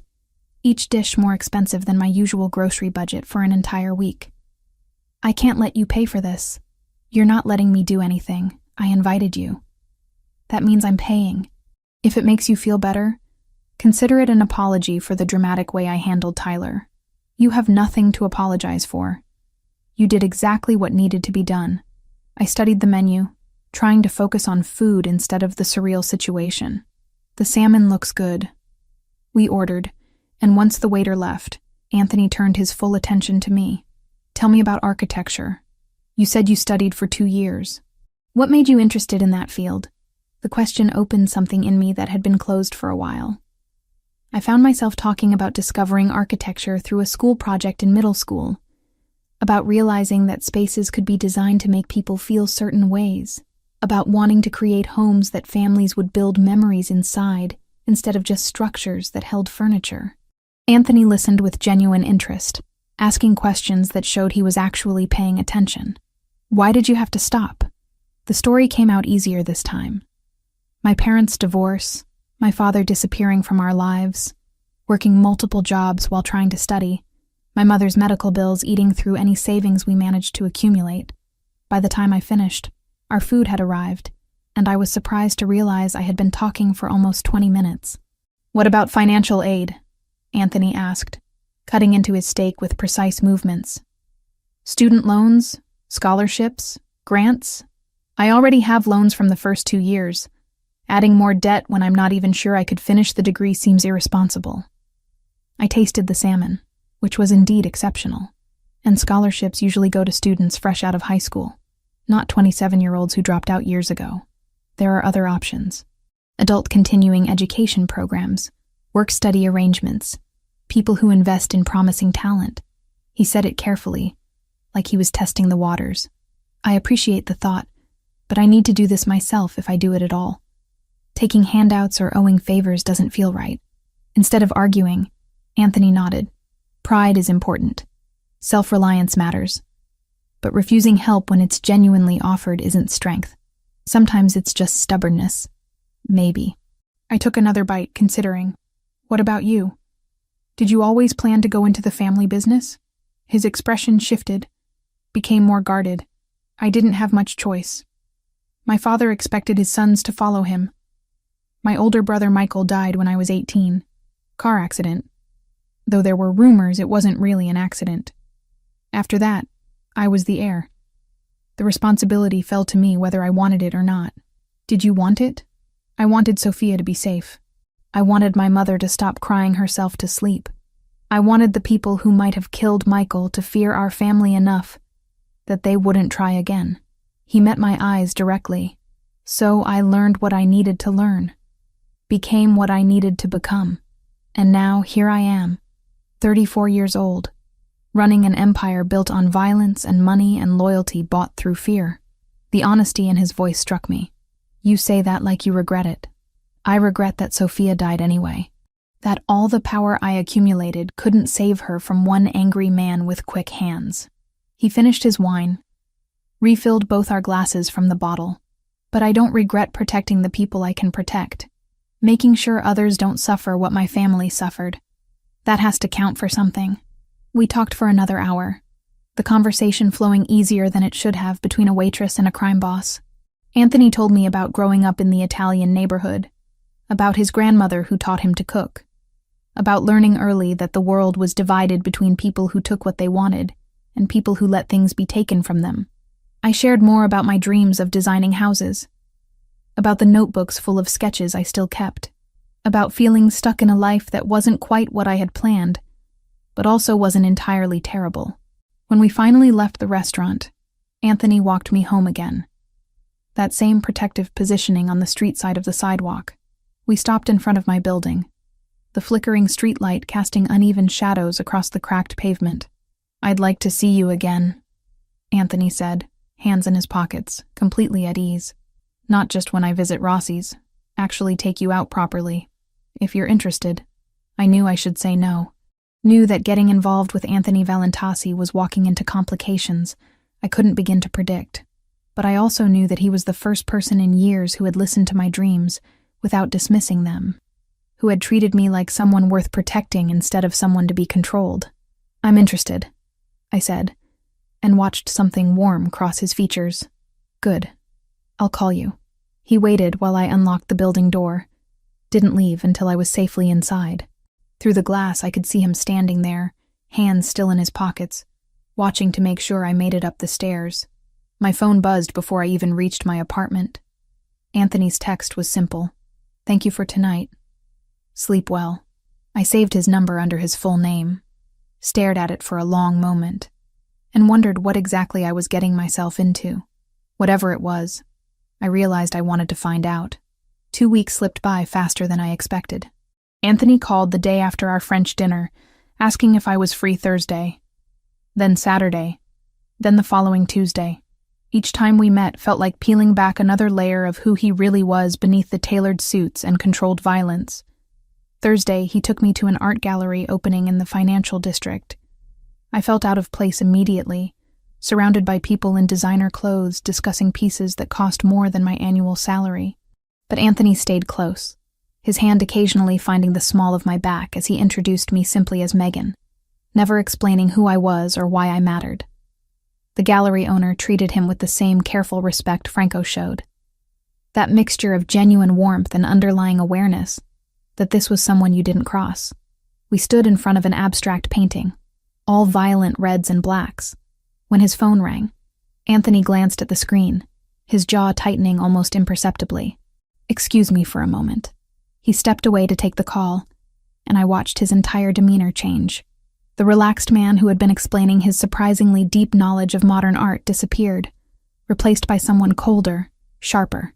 His voice dropped too low for me to hear words, but the tone carried across the gallery floor. Command. Authority. The kind of voice that expected immediate obedience. When he returned 2 minutes later, the warmth came back like he was putting on a familiar mask. "Sorry about that. Work issue." "What kind of work requires that tone of voice?" I asked quietly. "The kind where people's lives depend on following instructions exactly." He said it without apology or explanation, just flat honesty. "Do you want to leave? We can get coffee somewhere quieter." We ended up in a small cafe 3 blocks away, tucked into a booth at the back where Anthony could see the entrance and exits. I was starting to notice that pattern. He never sat with his back to doors. Always positioned himself where he could observe everyone coming and going. Always kept his phone face up on the table, checking it with a frequency that suggested constant monitoring of situations I couldn't see. "Does it ever stop?" I asked, watching him glance at his phone for the 3rd time in 5 minutes. Being vigilant? Not really. He pocketed the device, giving me his full attention. Survival in my world means staying 3 steps ahead of everyone who wants what you have or wants you gone. You relax, you die. Or worse, people you care about die. That sounds exhausting. It is. For a moment, something weary crossed his face, making him look older than 34. But it's also all I know. I've been doing this since I was 18. Vigilance becomes habit. Habit becomes reflex. Eventually, you can't turn it off even when you want to. Saturday's date was dinner at an Italian restaurant on the waterfront. Anthony knew the owner, an elderly woman named Rosa, who kissed both his cheeks and called him Piccolo, despite him being at least a foot taller than her. She seated us at a private table on the patio overlooking the harbor, where boat lights reflected off black water, and the sound of waves provided background music. Halfway through our meal, I noticed the man at the bar. He had been watching our table for the past 10 minutes, his attention too focused to be casual interest. When he started to stand, moving in our direction, I felt my stomach clench with old fear. But before I could say anything, Anthony's hand moved to rest on the table, visible and relaxed, while his eyes tracked the approaching man with predatory awareness. The man stopped 3 feet from our table, hands carefully visible and empty. "Mr. Valentasi. Apologies for the interruption. Mr. Caruso wanted me to pass along his regards and confirm the Thursday meeting is still scheduled. Tell Caruso it's confirmed. 2 o'clock usual location. And tell him next time he can call, instead of sending people to my dinner." Anthony's voice stayed pleasant, but the warning underneath was unmistakable. "Understood. Understood." My apologies again. The man retreated quickly, disappearing into the restaurant interior. I waited until he was gone before asking, "Does that happen often?" "More than I'd like. Less than it used to." Anthony returned his attention to his food, like the interruption was completely normal. People in my business prefer face-to-face communication for sensitive matters. Phones can be tapped. Messages can be intercepted. A person showing up where you are is harder to fake. And you weren't worried he might be a threat? I noticed him when we sat down. Watched him for the past 15 minutes. He moved like someone carrying a message, not a weapon. And besides, he gestured subtly toward the parking lot. I have 2 men positioned with sightlines to this table. If he had tried anything, they would have handled it before he got close. I looked where he indicated and saw a black SUV parked with clear view of the patio. Inside, barely visible, was the shape of someone watching. "You brought bodyguards to dinner." "I bring bodyguards everywhere. You just don't usually see them because they're good at staying invisible." He said it matter-of-factly, like this was completely normal dating behavior. "Does that bother you?" Invisible didn't mean imaginary. He had a rotation. Different drivers, different cars, the same rules. They never walked me to the door, never hovered in the hallway, never made me explain myself to my own life. Presence without pressure. I could live with that. It should have. Normal people didn't need armed guards for dinner dates. Normal people didn't have associates interrupting romantic evenings with business communications. But I was starting to realize that my definition of normal had been permanently altered the moment Anthony dragged Tyler into that alley. I don't know yet, I answered honestly. Ask me again in a few weeks. Tuesday, he picked me up after my shift at Rossi's, this time suggesting we just drive. No destination, no plan, just moving through the city while we talked. He asked about my mother, about what had caused her medical crisis that derailed my education. I told him about the emergency surgery, the complications that required extended hospital stays, the insurance company fighting every claim. She's better now, I explained, watching streetlights blur past the window. Lives in Arizona with her sister. The dry climate is easier on her lungs. We talk maybe once a month, mostly about nothing important. Our relationship never quite recovered after Dad left. I think she blamed me somehow. Like if I had been different, he would have stayed. That's not how that works. Anthony took a turn without signaling. That aggressive confidence that suggested traffic laws were suggestions. Parents who leave aren't running from their children. They're running from responsibility, from the work it takes to be decent human beings. Your father leaving says everything about him and nothing about you. The certainty in his voice made my throat tight. You sound like you speak from experience. My father was many things. Loving wasn't one of them. Anthony's hands tightened on the steering wheel. He built an empire, but he destroyed his family doing it. My mother died when I was 23. The doctors said it was heart failure. I think it was heartbreak. 30 years married to a man who treated her like property, like another asset to be managed. Michael's death broke her. My father barely acknowledged her grief. I'm sorry. Don't be. I'm telling you this so you understand something important. He pulled over into an empty parking lot overlooking the water, putting the car in park and turning to face me fully. My world is violent and complicated and morally questionable at best. The people in it don't operate by normal rules. They hurt each other, use each other, dispose of each other when convenient. That's what I grew up watching. That's what I became part of. But I'm telling you right now, if you decide this is something you want, something real between us, I won't treat you that way. I won't use you, or discard you, or make you feel like you're convenient until you're not. My heart was pounding so hard I could hear it in my ears. Why are you telling me this now? Because I like you, Megan, more than I've liked anyone in years. And before this goes any further, you need to understand what being with me means.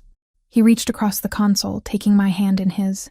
It means people will watch you to get to me. It means rivals might try to use you as leverage.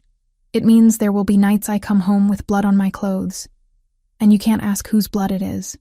It means living with secrets and dangers that most people never have to think about. You're trying to scare me away. I'm trying to be honest with you. Because if we do this, really do this, I need you to choose it with full knowledge of what you're choosing. His thumb traced circles on my palm, the gesture almost absent-minded. I can protect you from a lot of things. I can make sure Tyler never bothers you again. I can keep rivals from touching you. I can provide security and resources and power, but I can't protect you from the reality of who I am and what I do. That's something you have to accept or walk away from. I sat with that for a long moment, watching boats move across the distant water, their lights creating trails of gold on black waves. Everything he said was true. Everything he offered came with costs I couldn't fully calculate yet, but I also knew that in the 2 weeks since Tyler disappeared, I had felt more alive than I had in years, more seen, more valued. What if I want to keep seeing where this goes? I asked quietly. What if I'm not ready to walk away yet? Something in Anthony's expression gentled, became vulnerable in a way I hadn't seen before. Then, I'll do everything in my power to make sure you don't regret that choice. He leaned across the console slowly, giving me time to pull away if I wanted. But I didn't want to. His lips met mine carefully, testing, asking permission even as he took it. The kiss started gentle, almost hesitant, before deepening into something that made my breath catch and my hands find his shoulders, pulling him closer, despite the awkward angle and the gear shift between us. When we finally broke apart, both breathing harder, Anthony rested his forehead against mine. I've been wanting to do that since the moment you smiled at me in that French restaurant.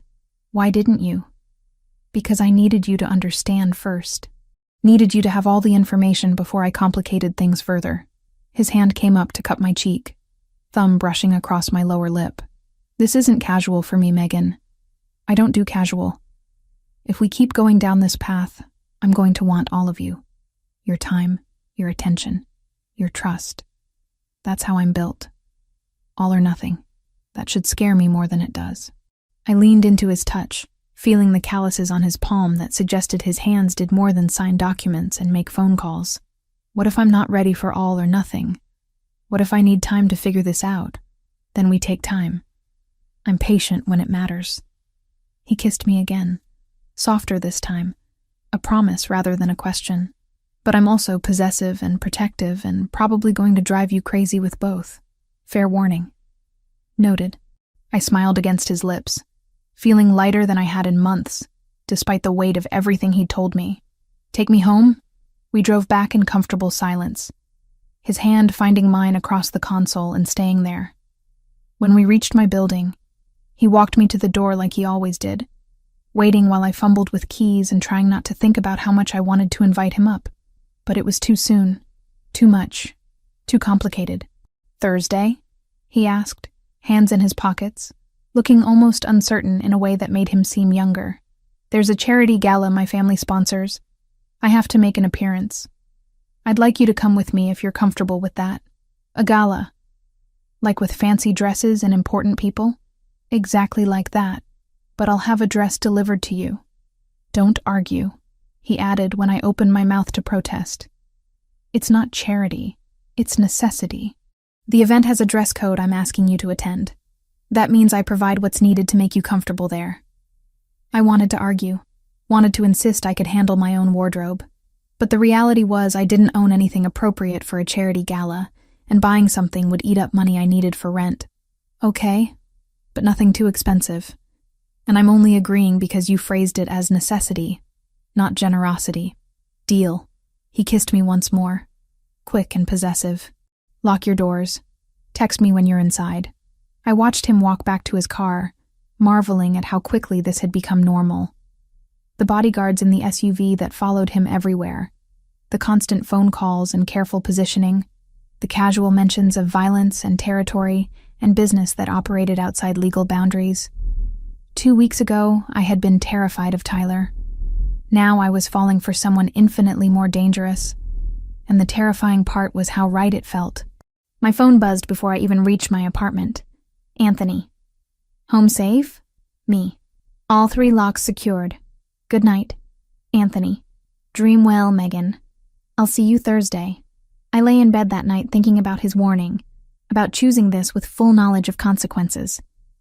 But I also thought about the way he kissed me. The vulnerability in his eyes when he admitted being possessive and protective. The honest acknowledgement that his world was dangerous, but his feelings were real. Franco's warning echoed in my head. Everyone owes someone. Everything is transactions. But Anthony had been clear about costs and honest about risks. That felt like the opposite of Tyler's manipulation, the opposite of my father's abandonment. It felt like someone giving me power to make informed choices instead of trapping me in situations I didn't understand until too late. I fell asleep still tasting cedar and expensive cologne, still feeling the warmth of his hand in mine, still wondering where this path led but willing to keep walking it to find out. The parking lot behind Rossi's was darker than usual. 2 of the overhead lights had burned out weeks ago, and the landlord kept promising to fix them without ever following through. I walked out the employee exit at 11:13, exhausted from a Tuesday night shift that had somehow been busier than most weekends. My phone showed a text from Anthony sent 3 hours earlier. Dealing with business at the port, probably won't finish until late. Call if you need anything. I had typed back that I was fine, that I didn't need constant checking in. Now, standing in the poorly lit parking lot with my keys already gripped between my fingers the way women are taught for self-defense, I wished I had taken him up on the offer of a driver. The gray sedan sat 3 spaces from my car. 2 men inside, not even trying to hide their surveillance. The one in the passenger seat was looking directly at me, phone pressed to his ear. Not Tyler. These men were different. Professional. The kind of dangerous that came with training rather than obsession. Every survival instinct I had developed over 4 months of being stalked by Tyler screamed at me to move. I spun on my heel and went straight back inside, nearly running into Franco, who was counting the cash drawer at the bar. "Megan, what's wrong?" He looked up from the bills, concern immediate in his weathered face. "There's a car in the lot. 2 men watching." My hands shook as I pulled out my phone, scrolling for Anthony's number. "They're not trying to hide it. Something's wrong." Franco's expression went from concern to grim. He moved to the window, peering through the blinds carefully. "Gray sedan. Virginia plates. Stay inside. Lock the back door." I was already calling Anthony. He picked up on the first ring, his voice sharp with alertness despite the late hour. "Megan, what happened?" "I'm still at Rossi's. There's a car in the parking lot with 2 men inside. They've been watching the building. Franco saw them too. He thinks something's wrong." The words tumbled out faster than I intended, fear making my voice thin. "Gray sedan? 2 men? One on a phone?" The background noise on his end suggested he was in a car, moving fast. "Yes. How did you know?" "Because they've been following my movements all week. I noticed them yesterday. Thought I had shaken them." I heard him speak to someone else in Italian, rapid commands that I couldn't follow. Then back to me. "Listen carefully. Stay inside with Franco. Lock both doors, front and back. I'm 40 minutes away at the port, but I'm sending Lucas Pellegrini and a security team. They'll be there in 10 minutes. Do not leave that building until Lucas arrives. Understand? Anthony." "Who are they?" "Rivals. Russians working for a man named Volkov. They saw us together. Think they can use you to get to me." Another exchange in Italian, then the sound of an engine revving. 10 minutes, Megan. Lucas will take care of you until I get there. I promise." The call ended. I stood there holding my phone, trying to process what he had just said. Rivals. Russians. Use you to get to me. This was what Anthony had warned me about 2 weeks ago. The reality of being associated with someone in his world. People would watch me. Might try to use me as leverage. Franco was already on his own phone, speaking low Italian to someone. When he hung up, he locked the front door and turned off the exterior lights, leaving only the soft interior glow from behind the bar. "My cousin works for the Valentasi family. He's coming too. Should be here in 15 minutes. I'm sorry, Franco. I didn't mean to bring this to your restaurant." "Not your fault." He moved behind the bar, pulling out a baseball bat that he kept under the register. "Mr. Valentasi takes care of his people. You're his people now. That means you're protected, but it also means you're a target. You understand that, right?" I nodded, sinking onto a bar stool while my legs still worked. Through the window, I could see the sedan hadn't moved. The passenger was still on his phone, occasionally glancing toward the restaurant. What were they waiting for? Were they just surveillance or something worse? Time moved strangely. Each minute felt like 10, but also like seconds were slipping away too fast. I counted my breaths, tried to stay calm, checked my phone compulsively even though only 2 minutes had passed since Anthony's call. At minute 8, I heard the vehicles. Multiple engines, moving fast.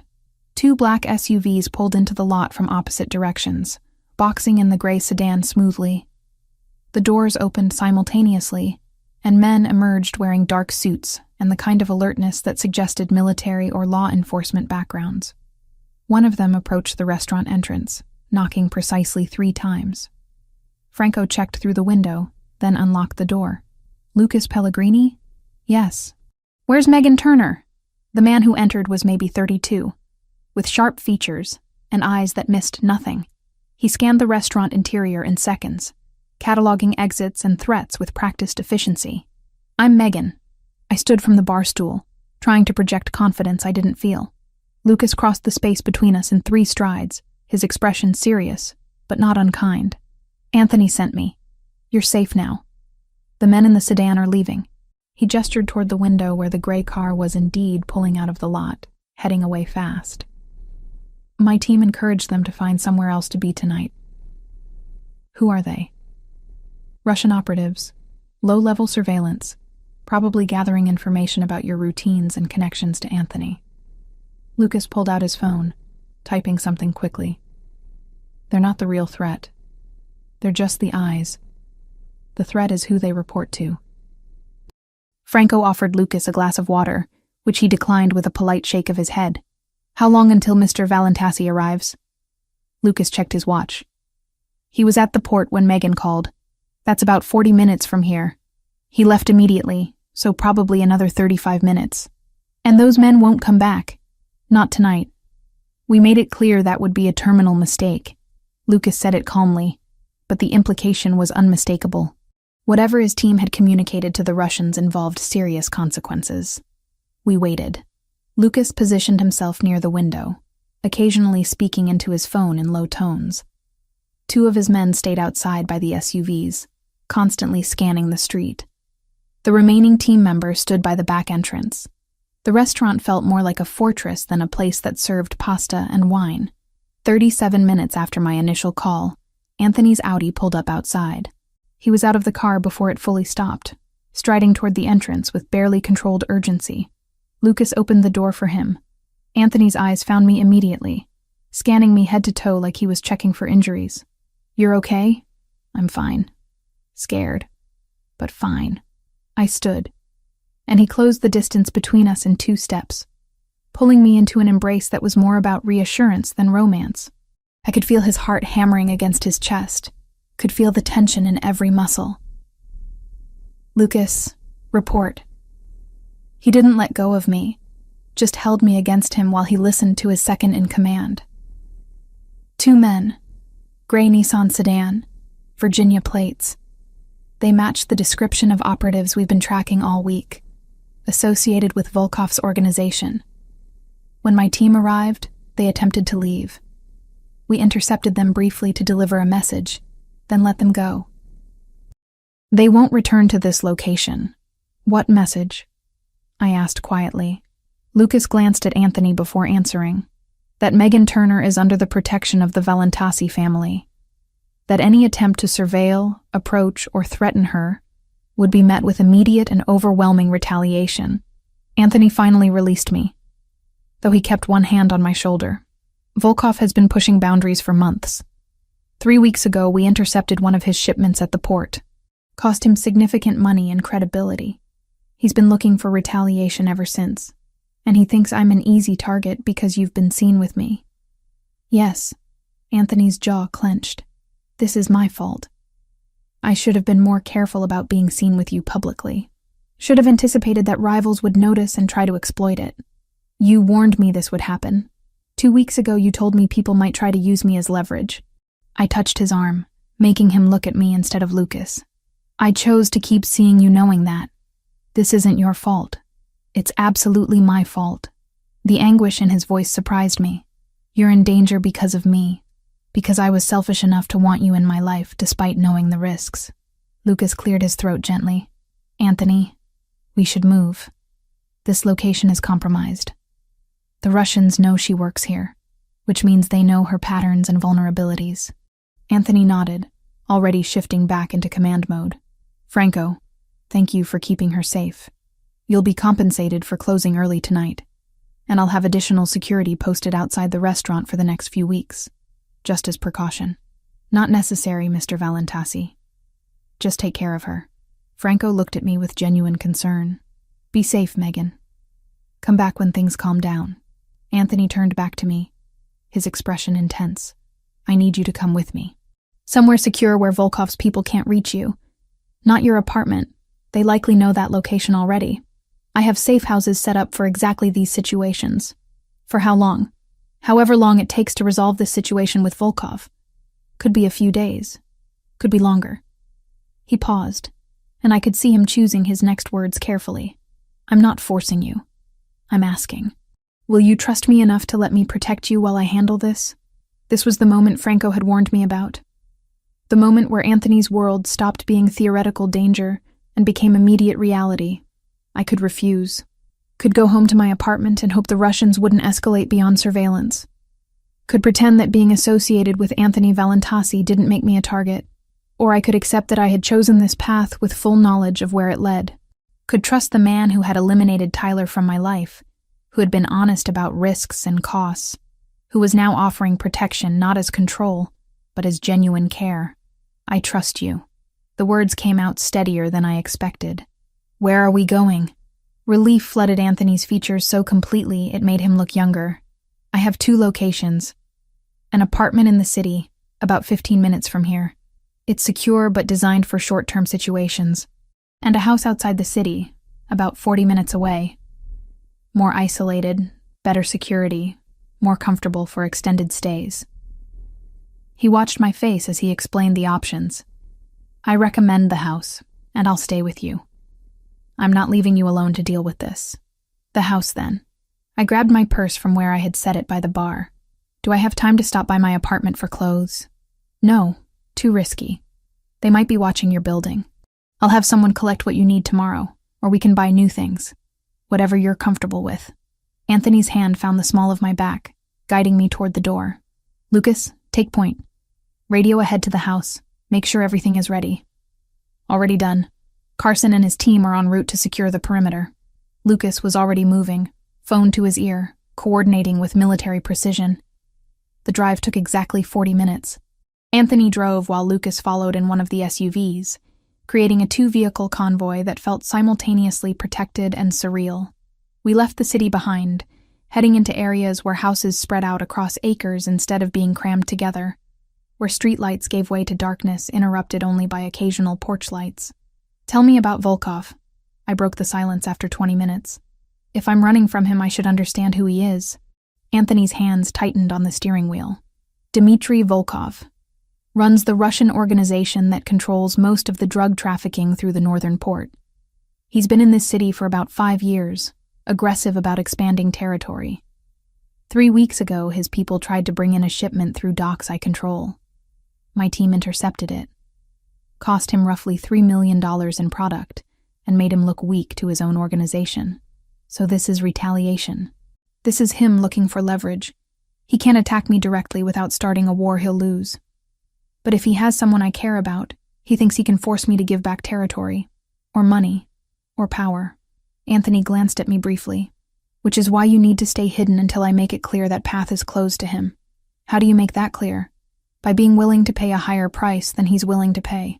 By making sure he understands that touching you would cost him everything, while giving him an alternative path that saves face and preserves his position. He turned onto a private road, unmarked and barely visible. It's about finding the pressure points where he'll negotiate instead of escalate. The house appeared through the trees. Modern architecture with large windows and clean lines. Lights were already on inside, and I could see 2 men patrolling the perimeter with the kind of alert posture that suggested they were armed and ready. Anthony parked close to the entrance, coming around to open my door before I could do it myself. Welcome to the safest place in 100 miles. The security system is military grade. The perimeter is monitored by cameras and personnel. Nothing gets within 500 yards without us knowing about it. Inside was surprisingly comfortable, not the fortress I had expected.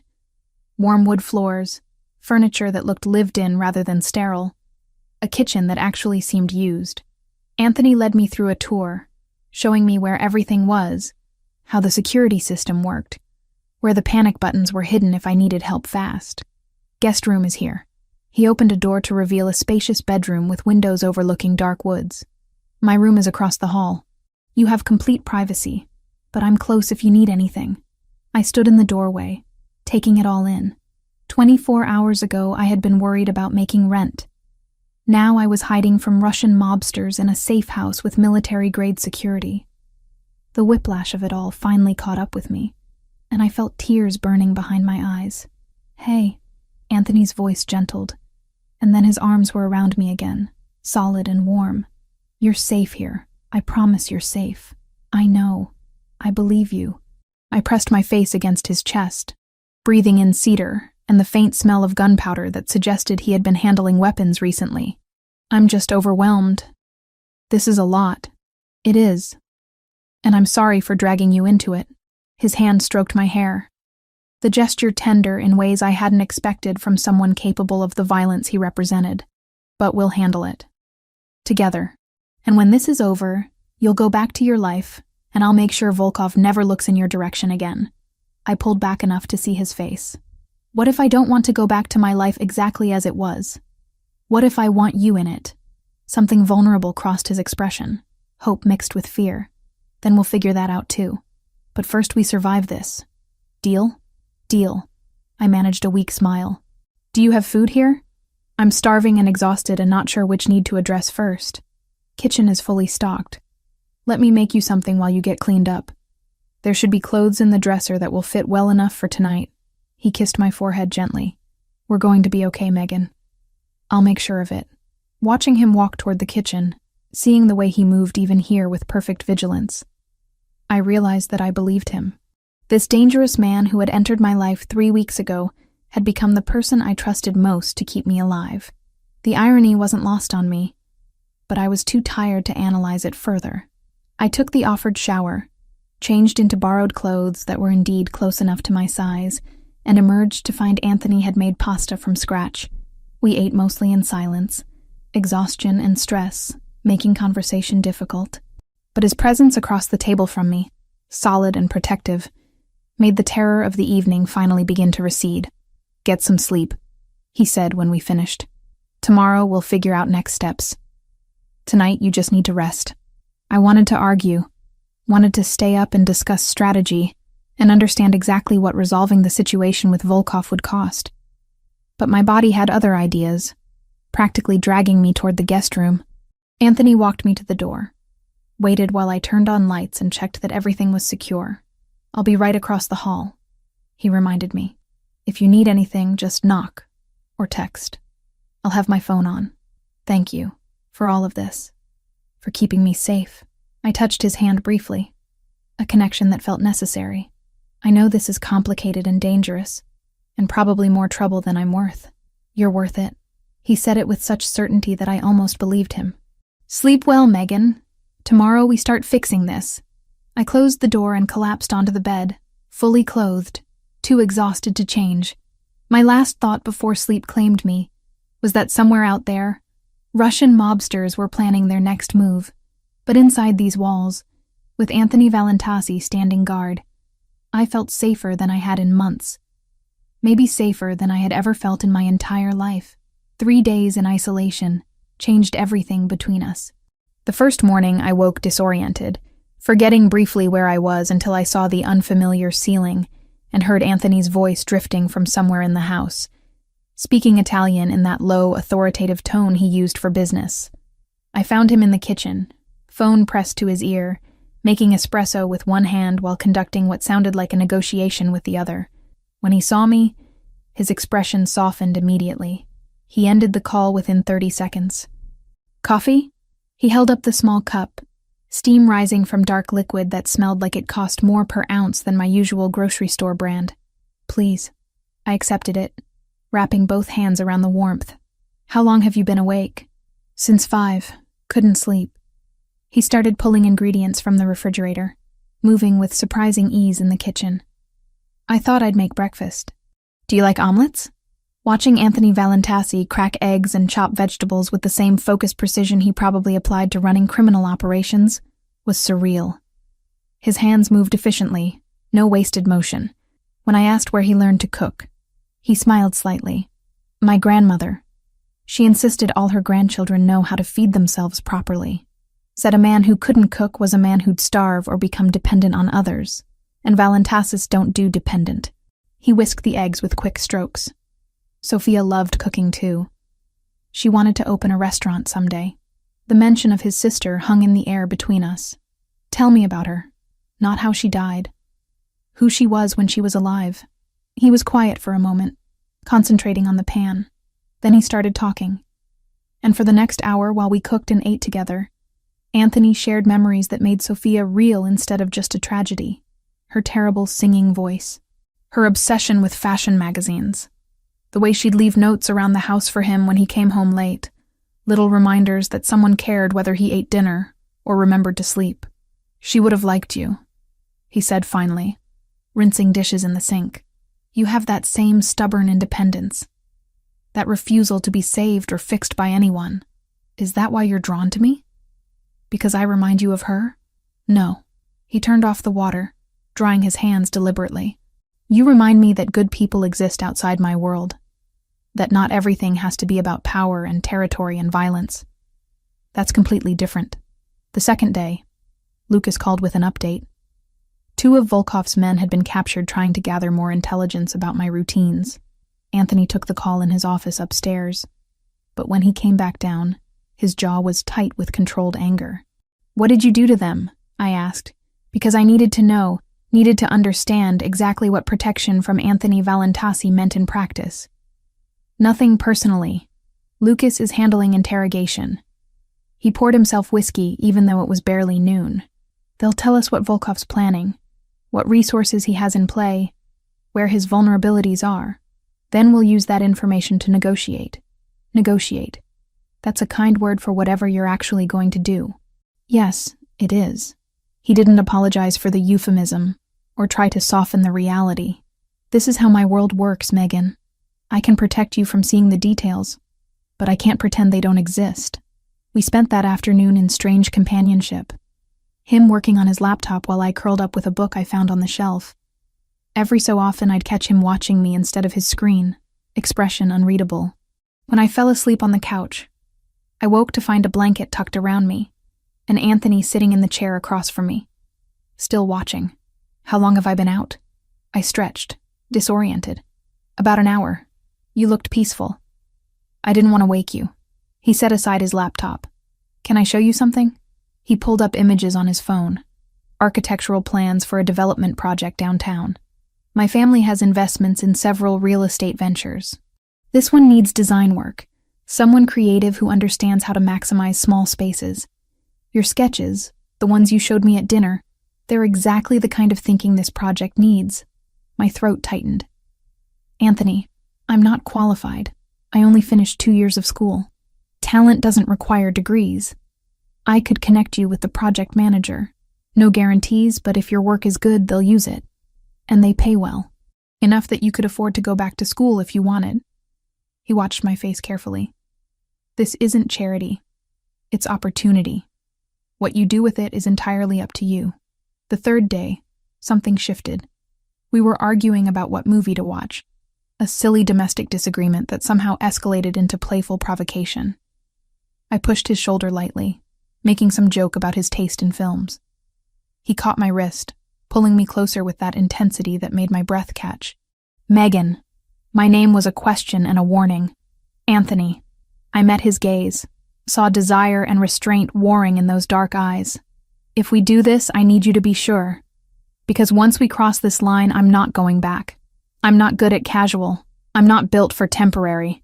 His hand slid to my waist, holding me close, but not trapping me. "Tell me you want this." I answered by kissing him, hard and desperate, and done with restraint. His control shattered. We barely made it to his bedroom before clothes started coming off. Urgency tempered by his surprising gentleness. He kept checking, kept asking if I was okay, giving me power even as he took what we both wanted. Afterward, lying tangled in sheets that smelled like him, Anthony traced patterns on my bare shoulder. "You're dangerous for me," he murmured. "People in my position can't afford weaknesses, can't afford to care too much about anything that can be taken away. I'm not a weakness. You're the biggest weakness I've ever had." He kissed my temple. "And I don't care. If caring about you makes me vulnerable, then I'll be vulnerable. That's how much you matter." The fourth morning, Lucas called early. Anthony took it in his office, was gone for almost an hour. When he came back, relief and exhaustion warred on his face. "It's done." Volkov agreed to terms. He sat heavily on the couch beside me. "You're officially off limits. Protected territory. Any move against you means immediate total war with my family, and Volkov can't afford that right now." "What did it cost you?" He told me everything. The territorial concessions, the lost revenue, about $300,000 annually. The 2 men eliminated during negotiations to prove he was serious. "That's too much," I whispered. "Anthony, I'm not worth that." He grabbed my face between his hands, forcing me to meet his eyes. "You're worth everything. Money I can recover, territory I can win back eventually. But you, Megan Turner, you're irreplaceable. Don't ever tell me you're not worth it." I kissed him then, tasting his certainty and desperation and love, because that's what this was. Complicated, dangerous, built on violence and territory disputes and moral compromises, but love nonetheless, raw and real and stronger than I'd ever expected to find. "What happens now?" I asked when we finally broke apart. "Now we go back to our lives." "You go back to work if you want. Back to your apartment if you want. I'll have security watching you discreetly, just as precaution. And we figure out what this means for us, for our future, without the immediate threat forcing decisions." He smiled slightly. "Unless you'd prefer to stay here longer. I could get used to waking up with you." "Take me home," I said, "to my apartment. And then tomorrow you can take me to dinner like normal people. We'll figure out the rest as we go." Anthony kissed me one more time before standing. "Normal people. I can try that. For you, I can try anything." We didn't go back to normal overnight. For a few days, we practiced ordinary things with deliberate care. Quiet dinners without looking over our shoulders, turning off our phones after midnight, sleeping without the lights on. Anthony asked what would make me feel safe that didn't involve more men or more guns, and then he actually did those things. Walked me through the building's exits, showed me the panic buttons once and never again, learned my tells when anxiety crept in. Safety stopped being a performance and became a routine we kept together. 7 weeks later, my life looked completely different, but also strangely normal. I had moved into an apartment 2 floors below Anthony's penthouse in a building he owned downtown. Not living together exactly, but close enough that I could knock on his door at midnight when nightmares woke me. Close enough that he could stop by with coffee before I left for work. I still worked at Rossi's 3 nights a week, but now I also spent my days designing floor plans for a development project Anthony had connected me with. The project manager, a woman named Sarah who didn't seem to care that I lacked a degree, had hired me after seeing my portfolio. The pay was more than I made in a month of waiting tables. Franco pulled me aside one evening during my shift. "You look different," he said, studying my face with those perceptive eyes. "Happier. More settled." "I am." I wiped down the bar, comfortable in this space that had become familiar. "Things are good. Mr. Valentassi is good to you?" "He is." I met his gaze directly. "I know you warned me about his world, about transactions and owing people, but Anthony's been nothing but honest with me. About who he is, what he does, what being with him costs." Franco nodded slowly. "My son is 14 now. Healthy. Plays soccer, drives me crazy with his attitude. He's alive because the Valentassi family helped when no one else would. That kind of debt, it never really goes away. But it also means something. Means they take care of their people." He squeezed my shoulder gently. "You're his people now. That's worth something in this city."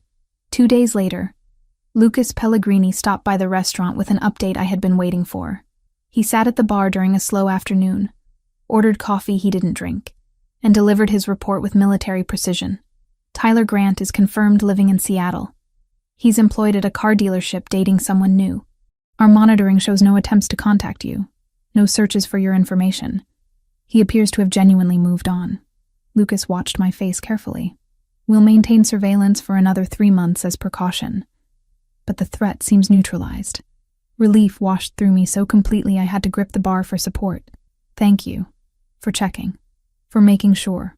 Anthony's orders. He wanted you to have certainty." Lucas finished his coffee and left cash on the bar that was triple what the drink cost. "Take care, Megan. You're good for him. He's different since you came into his life. Better." I met Gabriella Ricchetti at a charity event Anthony took me to. She was the daughter of an allied family, someone who understood this world from birth. We ended up talking in a corner, while our respective men conducted business disguised as socializing. "How do you handle it?" I asked her quietly. "Knowing what they do, what they're capable of." She smiled, but it was tinged with sadness. "You accept that the men we love are complicated, that they can be gentle with us and brutal with enemies, that morality in their world has different rules than the one we were raised in." She touched my arm lightly. "But you also set boundaries. Make clear what you will and won't accept." Anthony respects boundaries. Not all of them do. There were difficult moments. The night Anthony came home at 3 a.m. with blood on his shirt that he said wasn't his. The overheard phone call where he ordered something in Italian that included words I recognized as violent. The constant presence of security. the way he never fully relaxed even in our supposedly safe spaces. We fought about it once, me demanding to know exactly what he had done, him refusing to give details because he didn't want those images in my head. The argument ended with both of us crying, me from frustration and fear, him from the weight of trying to protect me from himself. "I can't change what I am," he said, voice rough. "Can't undo 34 years of becoming this person. But I can promise I'll never lie to you about it. I'll never pretend to be something cleaner than I am. I don't need you to be clean," I whispered. "I need you to be honest. And I need to know that the violence has limits, that you're not just destroying people because you can." We wrote it down, not like a contract, but close. No lies about violence. No using me as leverage. No keeping me in the dark if a choice I made could put other people at risk. It wasn't romance the way movies sell it, but it was the only way this could work without either of us pretending to be someone we weren't. "I'm not." He pulled me close, burying his face in my hair. "Everything I do has purpose, protection, preservation, maintaining balance. I don't kill for pleasure. I don't hurt people who don't threaten what's mine. Does that make it better? I don't know. But it's the truth." 8 weeks in, Anthony took me to the rooftop of our building. He had set up dinner under string lights, the city spreading out below us in a carpet of illumination. Over wine and pasta he made himself. He talked about the future. "I want you in my life permanently," he said, reaching across the table to take my hand. "Not just dating, not just convenient. I want to build something real with you.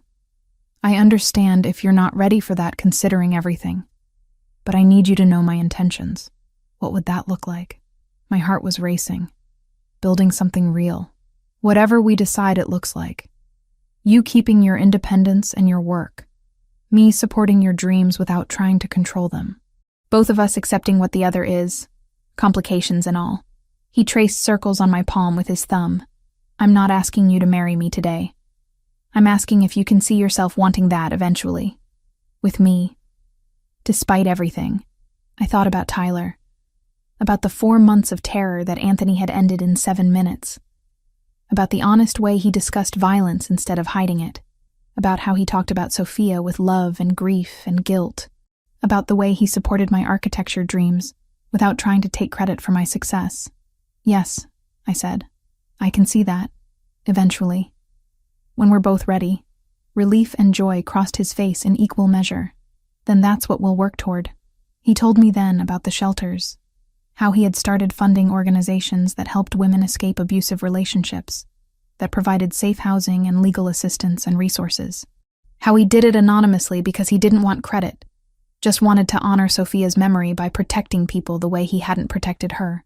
"You're making something good from something terrible," I said, tears in my eyes. "That's not nothing, Anthony. That matters. It matters because you made me see it mattered." He kissed my knuckles gently. "Before you, I just wanted revenge. After you, I want redemption. Those aren't the same thing." Life settled into new rhythms after that night. I worked on my architecture projects, occasionally picked up shifts at Rossi's because I liked the work and the people. Anthony ran his empire with slightly less ruthlessness, more calculation about necessary versus unnecessary violence. We had dinners with Lucas and Gabriella, learned to navigate social events where half the attendees were criminals. I kept checking on my mother, too. Rides to follow-up appointments, groceries stocked, bills tracked in the same spreadsheet I used for floor plan drafts. Loving Anthony didn't erase where I came from. It only made me more stubborn about not losing the parts of my life that weren't his to manage. Franco told me one afternoon that he saw how we looked at each other, that it reminded him of how he and his wife had been when they were young. "Hold on to that," he advised. "Life in this world is complicated. Love makes it bearable." Tyler never called, never texted, never appeared in my nightmares anymore. That chapter closed completely, replaced by something infinitely more complex, but also infinitely more real. I stood on our building's rooftop one evening, watching the sun set over the city, and realized I was happy, not despite the complications or the danger or the moral compromises. Just happy. Anthony found me there, wrapping his arms around me from behind, chin resting on my shoulder. "What are you thinking about?" he asked. How 3 months ago I was terrified of my ex-boyfriend. Now I'm in love with a mafia boss. Life is strange. Strange but good. Strange but very good. I turned in his arms to face him. Thank you for handling Tyler permanently, for being honest about your world, for loving me despite it being dangerous for both of us. Thank you for choosing this anyway. He kissed me softly, for seeing who I am underneath everything and deciding it was worth the risk. We stood there as darkness fell and city lights bloomed below.